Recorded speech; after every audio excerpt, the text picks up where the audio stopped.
Committee बैठ रही है, जांच हो रहा है और गड़बड़ी करने वाले को खोजा जा रहा है, ढूंढा जा रहा है। ऐसे लोग जेल जाएंगे, ऐसे लोग जेल जाने से बचेंगे नहीं।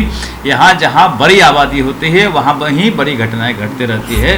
तो इन चीज़ों का ध्यान रखा जा रहा है कि जो भी गड़बड़ी हो रही है उसको कैसे दुरुस्त किया जाए, आगे भविष्य में गड़बड़ी ना हो, इस पर भी काम चल रहा है। और जहाँ जो गड़बड़ी करने वाले हैं कोई नहीं बचेंगे, सारे लोग जेल जाएंगे।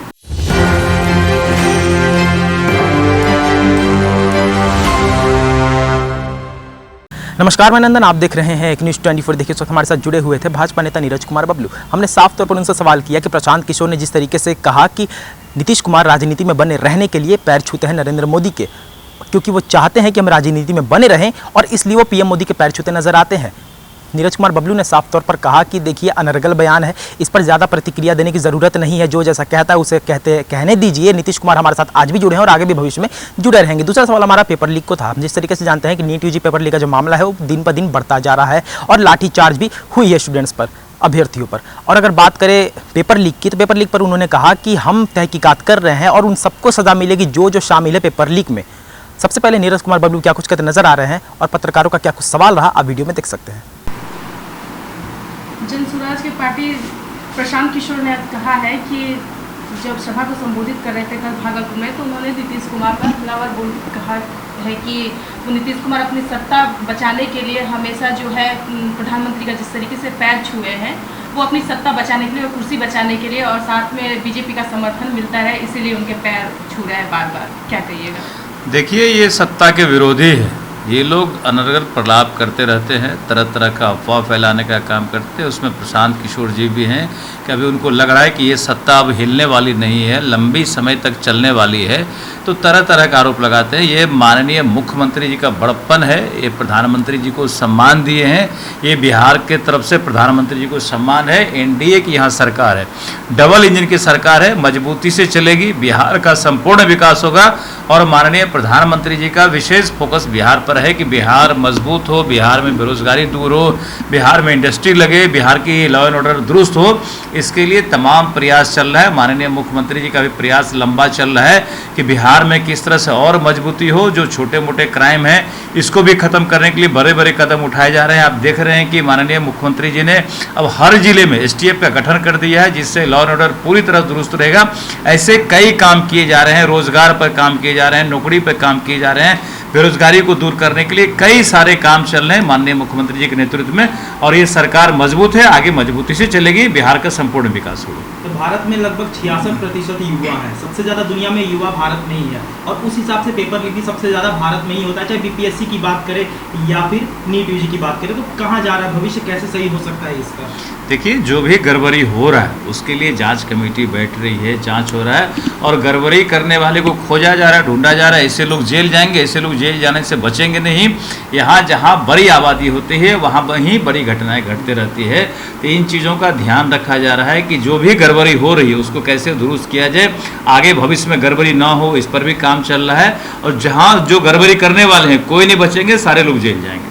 आज नीट पेपर का वहाँ पे धरना प्रदर्शन कर रहे थे स्टूडेंट, लेकिन उन पे लाठी डंडा बरसाया गया है।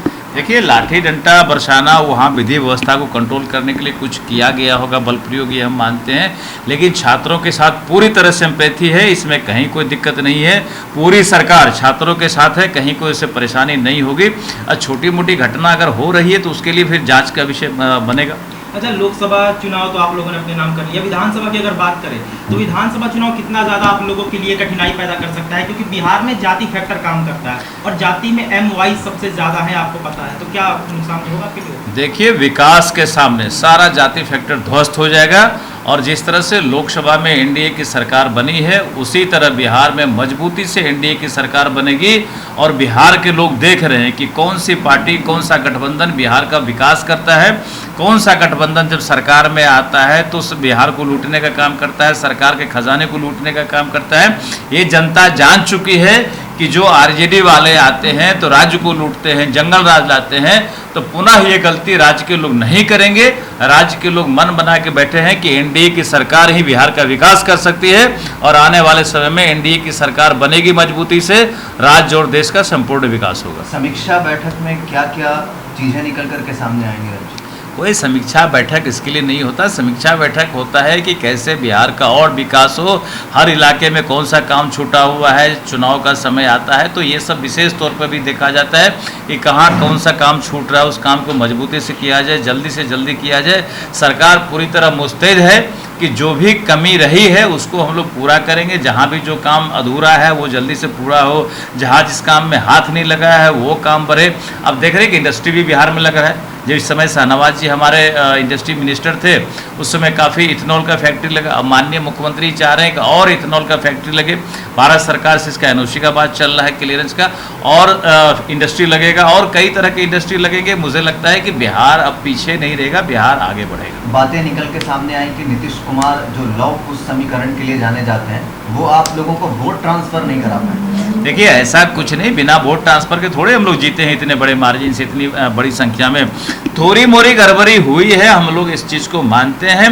कोई लोकल फैक्टर से, लोकल इशू से, लोकल कैंडिडेट से जो गड़बड़ी हुई है आने वाले समय में वो भी दुरुस्त हो जाएगा। मुझे लगता है कि कहीं कोई इस तरह का गड़बड़ी नहीं रहेगा, सारा कुछ सही हो जाएगा। जो भी कमी हुई है आने वाले समय में वो सारा एनडीए के साथ होगा। विधानसभा में नीतीश जी के नेतृत्व में चुनाव लड़ेंगे, मजबूती से चुनाव होगा। एनडीए का मजबूत गठबंधन है, मजबूती से एनडीए के नेतृत्व में चुनाव होगा।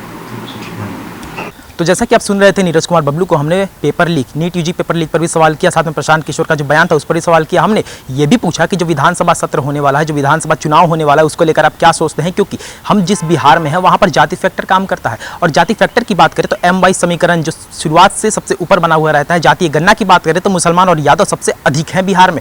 वही मुसलमान और यादव कहाँ तक आपको नुकसान पहुँचा सकते हैं, क्योंकि महागठबंधन की बात करें तो मुसलमान और यादव सबसे ज़्यादा हैं, और मुस्लिम और यादव कांग्रेस और राजद से कितने जुड़े हुए हैं हमसे बेहतर तरीके से जानते हैं। नीरज कुमार बबलू ने साफ तौर पर कहा कि जो भी कुछ बातें हैं इस बार डेवलपमेंट और विकास पर बातें होंगी और फिर से हम जीतेंगे। लोकसभा चुनाव तो हमने जीत ही लिया, विधानसभा चुनाव भी हम जीतेंगे। और जहां तक राजद की बात है, जहां तक कांग्रेस की बात है, महागठबंधन में जातीय समीकरण भले होगा, जाति के लोग उन्हें वोट देते होंगे, M/Y समीकरण के लोग उन्हें वोट देते होंगे, लेकिन इस बार लोग विकास पर वोट देंगे और इस बार हम भी निकलकर सामने आएंगे और सरकार बनेगी तो एनडीए की है। तो देख सकते हैं नीरज कुमार बबलू हमारे साथ जुड़े हुए थे, हमने उनसे जो भी कुछ बात किया उन्होंने जो भी कुछ कहा वीडियो में देख सकते हैं। तो ये थी आज की रिपोर्ट। बाकी इस बार तमाम खबरों के लिए हमारे साथ बने रहो। देखते हैं 24।